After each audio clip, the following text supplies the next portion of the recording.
नमस्ते, good evening. कैसे हैं आप सभी लोग? थोड़े अंतराल के बाद आज हम लोग हाजिर हैं हमारे ये एडिशन ऑफ वीकली चर्चा, जो मेजरली फोकस रहेगी आईपीएल पे, जो आई थिंक अपने धीरे-धीरे चरम सीमा पे आ रहा है। आई थिंक आज कौन सा नंबर का मैच है? आई थिंक 13th मैच चल रहा है। थोड़ा बारिश का खलल ऑफ लेट हुआ है, but still IPL has begun with full bang. तो एज यूजुअल मेरे साथ जुड़ेंगे पुनीत ये चर्चा में शामिल होने के लिए। तो नमस्ते पुनीत, कैसे हैं आप? नमस्ते धवल, मैं अच्छा हूँ और मैं आशा करता हूँ कि सभी व्यूअर्स एंजॉय कर रहे होंगे आईपीएल को।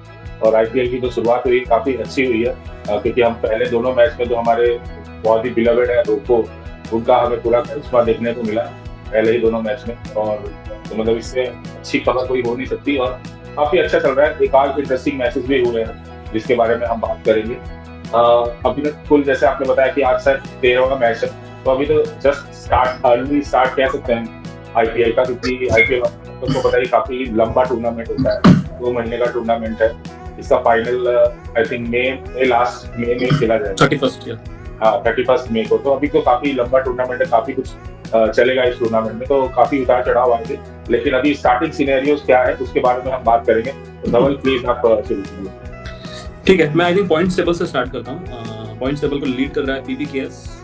3 मैच में 2 बहुत ही अमेजिंग विन, और कल भी आई थिंक टॉप पे ही था केकेआर के सामने, बारिश की वजह से वो मैच धुल गया।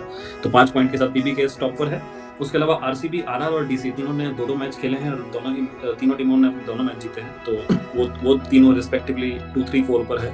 तो अभी के हिसाब से टॉप 4 में पिछले बार के फाइनलिस्ट आरसीबी और पीबीकेएस हैं, और उसके अलावा आरआर और डीसी हैं। तो ये हमारे टॉप 4 है। और बॉटम 2 में नो सरप्राइजेस, लास्ट ईयर की तरह सीएसके ने अपना स्थान यहाँ कंटिन्यू किया है। अभी तक तो 3 मैच खेले हैं, तीनों हारे हैं, और -2.57 के साथ सबसे खराब नेट रन रेट भी है। और नंबर 9 पे आई थिंक जीटी है, जो मेरे लिए थोड़ा सरप्राइजिंग है।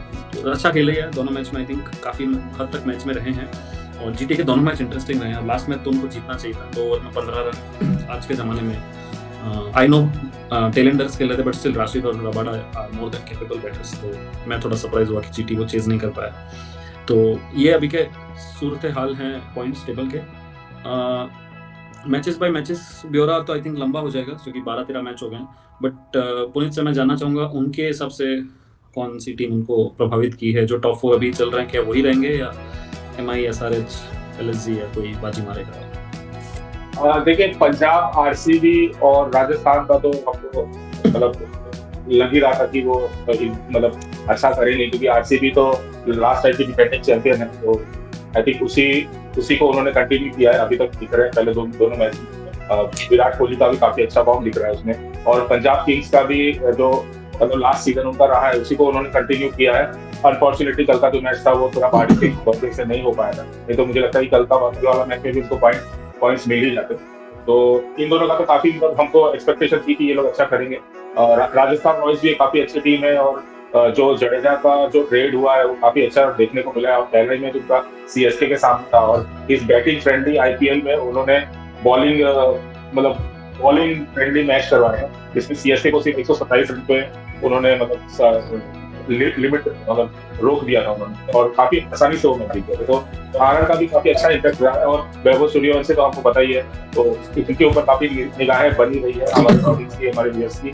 तो ये टीम दी थी, लेकिन डीसी का मैंने एक्सपेक्ट नहीं किया था, लेकिन डीसी काफी अच्छा कर रही है। अभी 2 मैच खेली और दोनों मैच वो लोग ने जीते हैं। तो अभी तो मतलब वो डीसी का काफी अच्छा दिख रहा है। और जो टीम ने मुझे डिसअपॉइंट किया है वो एसआरएच है, क्योंकि एसआरएच से काफी एक्सपेक्ट किया था हमने कि वो काफी फायर पावर है उनके अंदर, और काफी धुआंधार खेलते हैं वो, लेकिन अभी तक वैसा कुछ दिखा नहीं है। दूसरी मैच में थोड़ा डेड और अभिषेक की थोड़ी फायर पावर दिखी थी, लेकिन जिस हिसाब से एसआरएच का जो लाइनअप है और एसआरएच का जो बैटिंग है उस हिसाब से अभी तक उन्होंने गेम दिखाया नहीं है। ईशान किशन ने पहले मैच में काफी अच्छा खेला था, लेकिन अनफॉर्चुनेटली वो नहीं क्रॉस कर पाए थे। सेकंड मैच में जब हेड और अभिषेक ने काफी अच्छा खेला, तब जाके उनको एक विन मिला। लेकिन तीसरे मैच में वापस आप सोचिए, एसआरएच के सामने कोई बॉलर 4 ओवर में सिर्फ 9 रन देता है, तो मतलब उनका जो रेपुटेशन है और उनका जो जो नाम है उनका एसआरएच का, वो काफी खतरे में है। तो मतलब एसआरएच ने काफी डिसअपॉइंट किया, कि मुझे काफी एक्सपेक्टेड था उनसे, लेकिन हालांकि early stage of the tournament से 3 ही मैच हुए, तो मैं एक्सपेक्ट करता हूँ कि आगे चल के वो अच्छा करेंगे। और उसके बाद मैं एमआई की बात करना चाहूंगा। एमआई ने जो मतलब इस बार किया है वो मतलब बहुत ही अनएक्सपेक्टेड था, क्योंकि जब मुंबई का मैच होता है तो आप एक्सपेक्ट करते हैं कि पहला मैच तो वो हारेगी, क्योंकि पिछले 13 साल से वो पहला मैच हारती आई है। लेकिन इस बार जो है वो चीज को तोड़ा है और पहला मैच, और वो भी 220 का टारगेट चेस करते हैं। भले सामने केकेआर थी, उनकी फेवरेट अपोनेंट थी, क्योंकि सबसे ज्यादा विन्स मुंबई इंडियंस ने केकेआर के सामने लिया है अभी तक आईपीएल में, अगर आप देखेंगे तो वो भी एक फैक्टर हो सकता है। लेकिन इस बार बहुत ही अलग अप्रोच से आई थी, और सबसे मेन फैक्टर जो था रोहित शर्मा को मैंने कभी भी आईपीएल में स्टार्ट इतना अच्छा करते हुए नहीं देखा, कभी भी मुंबई इंडियंस को स्टार्ट इतना अच्छा करते हुए नहीं देखा। लेकिन इस बार जो है वो सारी चीजें पलट गई और वो पहला मैच जीती, जो एज ए मुंबई इंडियंस मुझे काफी अच्छा लगा।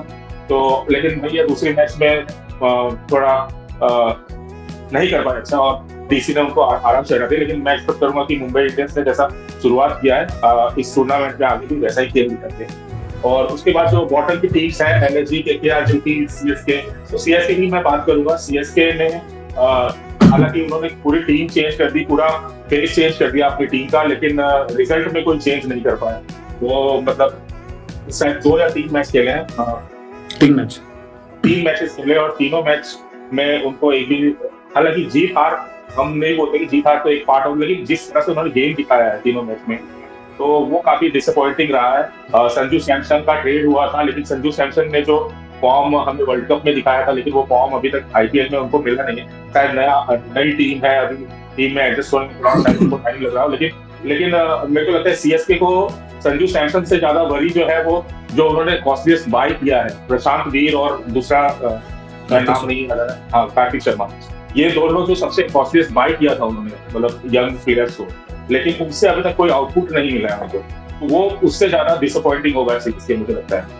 तो उनको जल्दी आना पड़ेगा, अपना गेम बदलना पड़ेगा, जो भी आपको को करना है, टीम में चेंजेस कर रहे हैं, प्लेइंग 11 चेंजेस कर रहे हैं, लेकिन आपको कुछ थिंक करना पड़ेगा, क्योंकि लास्ट आईपीएल तो हम समझ सकते हैं कि अलग टीम थी, जो भी थी, बट इस बार आपने ट्रेड में, ऑप्शन में काफी चेंजेस किए, काफी नए फेसेस लेके आए, बट फिर भी आपका रिजल्ट नहीं चेंज हो पा रहा है। प्लीज एज अ फैन, और हम इतने बड़े फैन है सीएसके के, काफी लोग फॉलो करते हैं, तो हमें मजा नहीं आ रहा है एक्चुअली सीएसके को इतना नीचे देखते हुए। तो हम एक्सपेक्ट करते हैं कि कुछ थिंक टैंक में चेंज होगा और वो अपना कुछ गेम दिखा पाए।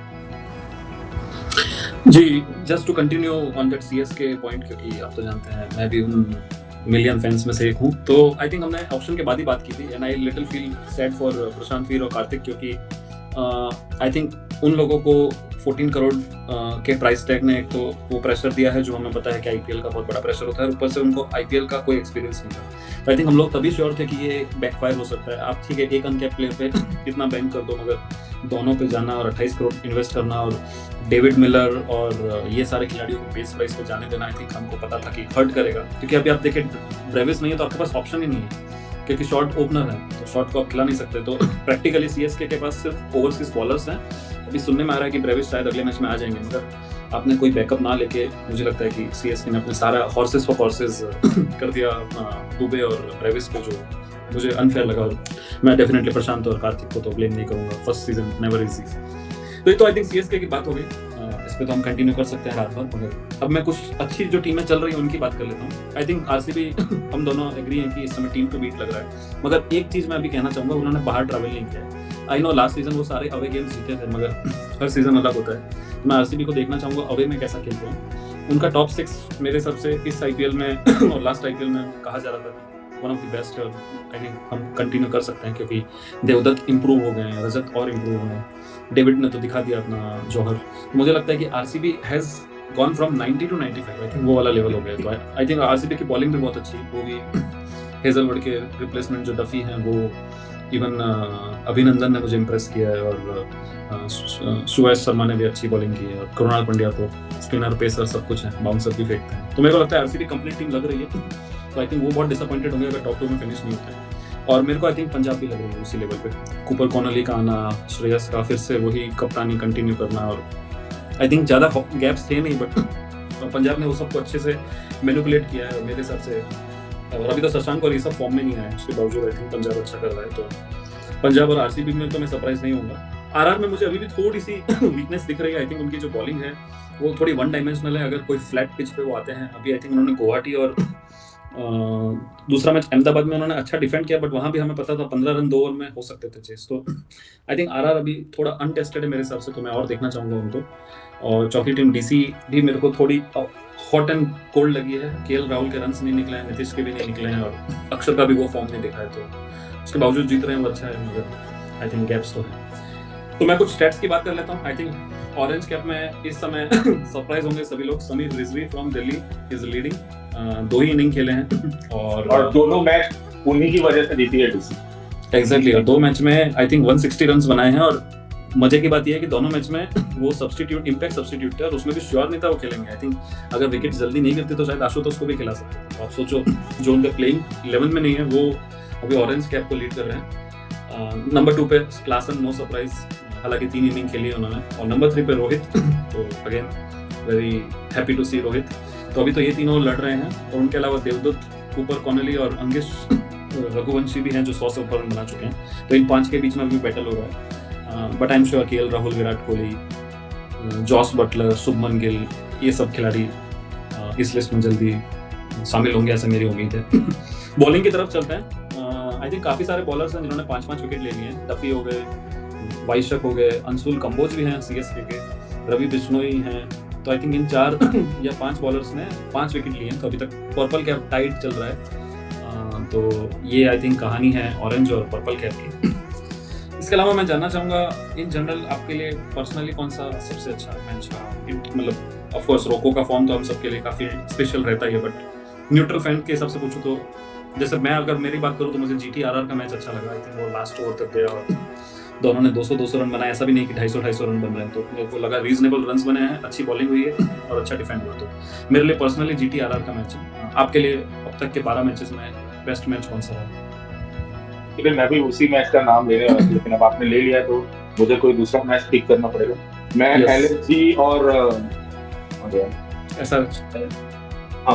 और एसआरएच का मैच पिक करूंगा, क्योंकि हमने काफी क्रिटिसाइज किया है एलएसजी को, उनके ओनर को, उनके कैप्टन को, लेकिन वो मैच में टोटल ज्यादा नहीं था। आई थिंक पिच जो था वो काफी स्लो पिच लग रहा था, काफी चेस करने में दिक्कत आई थी लग रही थी। इसके लिए वो लास्ट ओवर तक गया था वो मैच। ज्यादा टारगेट तो नहीं था, 165 ही था, लेकिन ऋषभ पंत ने काफी कामली, और मुझे काफी लोगों ने कहा भी, और मुझे भी लगा कि ये शायद वो धोनी वाला अप्रोच किया था उन्होंने, ये मैच आराम से लास्ट ओवर तक खेला है और जीते। सबसे अच्छी बात थी और सबसे बड़ी बात थी कि वो जब से आए और लास्ट में उन्होंने मैच खत्म करके वो गए। तो वो मैच में कहूंगा कि अगर आप आरआर और जीटी का मैच हटा दें तो वो मैच वही है अभी, अगर देखा जाए। हैप्पी टू हियर दैट, और धोनी साहब का नाम सुन के भी अच्छा लगा। आई थिंक आईपीएल में जो एक मिसिंग मैन है अभी तक वो है महेंद्र सिंह धोनी, और उन्हीं की वजह से आप देखो तो चेपॉक में भी मैंने चेन्नई का मैच देखा था टीवी पे, तो मुझे for first time in I don't remember how many years empty seats दिखी थी, जो मैंने नहीं एक्सपेक्ट किया था कि चेपॉक पे आप एम्प्टी सीट्स देखेंगे। वहाँ तो ऐसा है कि आप एक दिन पहले भी टिकट बेचेंगे तो भी बिक जाती है। तो आई जस्ट होप कि MS Dhoni comes sooner, not only for CSK but I think also for IPL's perspective. I think he's the brand along with Rocco, तो हम सब उनको जल्दी देखना चाहेंगे। और CSK के इम्प्रूवमेंट भी हो सकती है अगर वो आएंगे, तो क्या पता मिले, और क्या पता उनके आने से लक चेंज हो जाए CSK। एग्जैक्टली, मतलब इस एज पे हम ये नहीं एक्सपेक्ट कर रहे कि वो आके रन्स बना के आपको मैच इंडिविजुअली जिता दें। ऐसा अगर हो जाता है तो क्या कहना है, बट आई थिंक ज़्यादा उनका इन्फ्लुएंस रहेगा, उनका प्रेजेंस रहेगा, क्राउड की एनर्जी रहेगी, और सब कुछ आई थिंक फ़र्क पड़ता है इंडिविजुअल से। तो उस पर्सपेक्टिव से we will like to see MS back sooner, but अभी कोई अपडेट नहीं है हमारे पास। तो I think next move on करते हैं इस वीक के अच्छे मैचेस पे। आरआर और MI का मैच आज अच्छा था, अभी थोड़ा बारिश का खलल है, अभी तक अपडेट है कि बारिश रुक गई है, शायद मैच हो सकता है शुरू। I think people are excited for Suryavanshi versus Bumrah, तो वो अभी तक हुआ नहीं है, तो लेट्स होप कि आज वो मिल जाए। इसके अलावा जो इंटरेस्टिंग मैचेस इस वीक में है, सबसे बड़ा मैच इस वीक का है Sunday evening. I think IPL का शेड्यूल बनाने वाले को हेड्स ऑफ है, हर संडे को ब्लॉकबस्टर मैच है। तो इस संडे इवनिंग है MI वर्सेस RCB, जो आई थिंक करंट टेक रो वर्सेस को can be the biggest rivalry. जब तक MS नहीं है तो हम बोल सकते हैं कि बहुत ही बड़ा मैच है।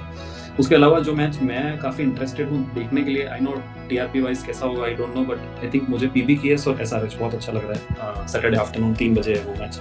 तो जो रिमेनिंग इस वीक के मैचेस हैं इसमें से मैं इन 2 मैचेस को लुक फॉरवर्ड कर रहा हूँ। Any thoughts from you? I know मैंने शायद मैचेस कवर कर लिए होंगे अच्छे वाले, कोई मैच आप जो इस वीक देखना चाह रहे हो? नहीं, एक्चुअली मैंने अभी शेड्यूल फॉलो नहीं किया, तो मैं आपको इसके बारे में ओके। कुछ बताऊँ। लेकिन यही है कि जैसे आपने मैसेज मेंशन की, अभी तो बस शुरुआत है, 1 हफ्ता हुआ है, तो हम काफ़ी अच्छे-अच्छे मैचेस देख सकते हैं आने वाले। Exactly. I think Mumbai RCB तो मेरे को पता है कि टिकट्स आते ही 1 घंटे में सोल्ड आउट हो गया था, तो I am sure it's going to be sell out, और आई थिंक वानखेड़े तो सेल आउट होने में टाइम भी नहीं लगता है। तो हमारी नज़रें सारे मैचेस पे रहेंगी, उस मैच पे खास रहेगी, उसके बाद हम मंडे मिलेंगे तो फिर से चर्चा करेंगे। ओके, तो आई थिंक आईपीएल अभी इस स्टेज पे है, हमने पॉइंट्स टेबल डिस्कस कर लिया, अच्छी टीम्स के डिस्कस कर लिया, टीम्स कहाँ वीक हो रही हैं वो डिस्कस किया, और प्लेयर्स टेस्ट डिस्कस कर लिया। तो आई थिंक हमारे पड़ोसी मुल्क में भी कुछ चल रहा है, तो उसकी भी खबरें आई थिंक हम लोग क्रिकेट पॉइंट ऑफ व्यू तो कवर नहीं कर रहे, बट पुनीत आई थिंक कुछ प्रिपेयर करके लाए हैं, तो मैं सुनना चाहूँगा। एक्चुअली हमने तो डिसाइड किया है, वीक वाले कभी भी पाकिस्तान के मैचेस ना कवर करेगा, ना उनकी लीग्स कवर करेगा, लेकिन काफ़ी इंटरेस्टिंग बातें जो आ रही है वहाँ से, तो मुझे लगा कि थोड़ी बहुत इसके ऊपर तो चर्चा होनी चाहिए। जैसे आपको पता है कि पीएसएल भी चल रहा है पाकिस्तान में, और जितने प्लेयर्स जो आईपीएल से रिटायर हो चुके हैं या फिर जिनको आईपीएल में पिक नहीं किया गया है, वो सारे प्लेयर्स पीएसएल में जाके खेल रहे थे। और पीएसएल में हर साल जब भी आईपीएल होता है या पीएसएल होता है, तो हमेशा पड़ोसी मुल्क से यही बयान आता है कि पीएसएल इज द, मतलब क्या कहते हैं, वहाँ पे ज्यादा क्षमता है, ज्यादा स्किल्ड प्लेयर्स खेलते हैं। लेकिन इस बार क्या हुआ, उनको ना स्टेडियम खाली है, उनको बोला गया कि बिना स्पेक्टेटर के मैच किया जाएगा। और मैंने आज एक आध क्लिप देखी जिसके अंदर ऐसा लगा था कि क्लब क्रिकेट लेवल का मैच चल रहा है, बॉल कहीं जा रहा है, बैट्समैन कहीं भाग रहा है, 2 बैट्समैन भाग रहे थे तो तीसरा बैट्समैन भी पता नहीं कहाँ से आ गया। काफी फनी क्लिप्स आ रहे हैं। और अब ये भी सुनने में आ रहा है कि जो फॉरेन प्लेयर्स हैं वो बीच में छोड़ के जाना चाहते हैं। किसी का बयान भी आ रहा है कि यहाँ पे जो कंडीशंस हैं या फिर जो उनको फैसिलिटीज मिली है वो अच्छी नहीं मिल रही है। फॉर एग्जांपल एडम सैम्पा और डेविड वार्नर वो वापस ऑस्ट्रेलिया चले गए, हालांकि कोई पर्सनल रीजन दिया उन्होंने, लेकिन ऐसी बातें सुनने में आ रही है। मैं एक्स पे पोस्ट पढ़ रहा हूँ कि ये वो सिर्फ उनका बहाना है और वो वापस आना नहीं चाहते, क्योंकि उनको जो भी फैसिलिटी मिल रही है पीएसएल में या फिर जिस लेवल का क्रिकेट हो रहा है पीएसएल में, वो मतलब बहुत ही बिलो पा रहे हैं। और ये तो चलो फॉरेन प्लेयर्स की बात रही, उनके जो सीनियर प्लेयर्स हैं वो भी काफी क्रिटिसाइज कर रहे हैं पीएसएल को। तो एज एन इंडियन फैन तो हमें तो देखने में मजा आ रहा है, लेकिन एक्चुअली में क्या हो रहा है और क्या ये सब सच है या फिर क्या खाली बस ऐसी पाकिस्तान की जैसे हम हमेशा मजाक उड़ाते हैं उसी लहजे में, आपको क्या लगता है? जी, आई थिंक मैं आपके साथ एग्री हूँ। मैंने बहुत सारे रील्स देखे हैं, बारिश हो रही है, कवर नहीं संभल पा रहा है, ग्राउंड स्टाफ गिर रहा है, कवर्स उड़ रहे हैं, तो आप ये क्रिकेट फील्ड पे नहीं देखना चाहते, भले ही वो कोई भी नेशन में हो। I think this are the basic parameters. तो वो वाले वीडियोस हो गए, या फिर I think ball tampering is a big thing जिसमें फ़खर जमान पाए गए हैं, या फिर शाहीन शाह अफरीदी और सिकंदर रजा अपने होटल रूम में अनइनवाइटेड गेस्ट को बुलाते हैं। हम सबको पता है कि ये सब मैच फिक्सिंग और ये सब एलिगेशंस में teams are not allowed to invite any guest which are not part of the team management. तो आई थिंक ये सारे बेसिक चीज़ें हैं जो सवाल या निशान खड़े करते हैं उनके अस्तित्व पर, इवेंट के अस्तित्व पर। मैं आईपीएल से तो उसको कंपेयर ही नहीं करूँगा, क्योंकि वो फिर आईपीएल की क्वालिटी गिराने वाली बात होगी। तो आईपीएल को तो मैं ईपीएल और उनसे कंपेयर करता हूँ। आई थिंक क्रिकेट में तो ऐसा कोई लीग नहीं है जो मुझे लगता है आईपीएल के साथ कम्पीट भी कर सकता है। आई थिंक बिग बैश और वो सब भी चाह रहे हैं कि आईपीएल को किसी ना किसी तरह अपने में सम्मिलित करें, ओनर्स के थ्रू या उसके थ्रू। तो ये तो आई थिंक ब्रांड आईपीएल है, तो I think there is not even 1% comparison between this two. तो ये सब जो off the field I think activities है जो सुर्खियां बटोर रही है, मेरे हिसाब से वो अनफॉर्चुनेट है। और आई थिंक इस वे में तो आप नहीं कोई लीग खिलाना चाहोगे जो इतना ओल्ड लीग है पाकिस्तान का। तो I can just say कि it's time for them to introspect rather than comparing themselves with Apple. ठीक है, तो इतना ही था हमारी तरफ से इस हफ्ते क्रिकेट के बारे में, कि जैसे आपको पता है सिर्फ आईपीएल चल रहा है और कोई मेजर आईसीसी या फिर कोई इवेंट हो चल नहीं रहा, तो हम अभी फिलहाल आईपीएल पर ही फोकस कर रहे हैं। तो इतना ही था हमारे इस हफ्ते के लिए। मैं आता हूँ लास्ट वीक के ट्रिविया पे। तो मैंने पूछा था कि आईपीएल में अब तक सबसे ज्यादा विकेट किसने लिया है, तो धवल क्या आपके पास आप अक्सर लेके आए हैं? मेरे पास एग्जैक्ट आंकड़ा नहीं है, बट मैं इतना श्योर हूँ कि वो फिलहाल आई थिंक पंजाब के लिए खेलते हैं, लेग स्पिनर हैं शायद, युजवेंद्र चहल। मेरे हिसाब से वो सही जवाब होना चाहिए। मेरे पास नंबर्स नहीं है, आई थिंक वो 28 या 30 विकेट आगे हैं नंबर 2 से, जो मुझे पता है। हाँ, वो एक्चुअली इस आईपीएल को पहले तक उनके पास 221 विकेट थे, और आई डोंट नो इसमें अभी उन्होंने कितना विकेट किया है, मैं अभी स्टैट्स मैंने अभी नहीं किए। 221 विकेट थे, और दूसरा नंबर पे जो है वो भुवनेश्वर कुमार है। अभी उन्होंने 200 में विकेट लिया था। यस, 23 विकेट पीछे थे इस IPL के पहले। तो 2 टॉप के इंडियन बॉलर्स ही हैं, बट लक या फॉर्च्यूनेट देखो कि वो इंडियन टीम में अभी खेल रहे हैं। exactly. That's a really irony. I still feel for Bhuvi. I think he deserves much longer run. Same for Chahal as well. But क्या करें, हमारी डेप्थ ही बहुत स्ट्रांग है यहाँ पे। शुभमन गिल, श्रेयस अय्यर तरीके खिलाड़ी भी नहीं आ पा रहे, तो that's a good problem, good headache to have, I would say. ठीक है, तो इस हफ्ते का ट्रिविया आप कुछ लाए तो इस हफ्ते का ट्रिविया मैं वेन्यूज पे पूछना चाहूंगा। आई थिंक मुंबई इंडियंस आज अपना मैच गुवाहाटी में फर्स्ट टाइम खेल रही है, जो उनके लिए 38वां स्टेडियम होगा। तो मेरे दिमाग में जस्ट एक सवाल है, मेरे पास आंसर नहीं है, कि कौन सी IPL की टीम है जिसने मुंबई इंडियंस से ज्यादा वेन्यूज पे मैचेस खेले हैं, अगर है कोई तो आई थिंक यही मेरा सवाल रहेगा। आई थिंक ये तो गूगल को भी नहीं पता। तो हो सकता है मुंबई हो 38 पे, बट मैं जस्ट सिर्फ जानना चाहूंगा, अगर मुंबई 38 पे है तो मैं नंबर 2 टीम जानना चाहूंगा, और अगर मुंबई नहीं है तो नंबर 1 पे कौन है। तो आई थिंक ये मेरा सवाल रहेगा वेन्यू के रिलेटेड। तो नेक्स्ट वीक हम जब मिलते हैं तब इस पे चर्चा करेंगे। ठीक है, तो आज के लिए इतना ही। तो फिर मिलते हैं हम अगले अपने वीकली चर्चा के एपिसोड, तब तक के लिए गुड बाय, सायोनारा।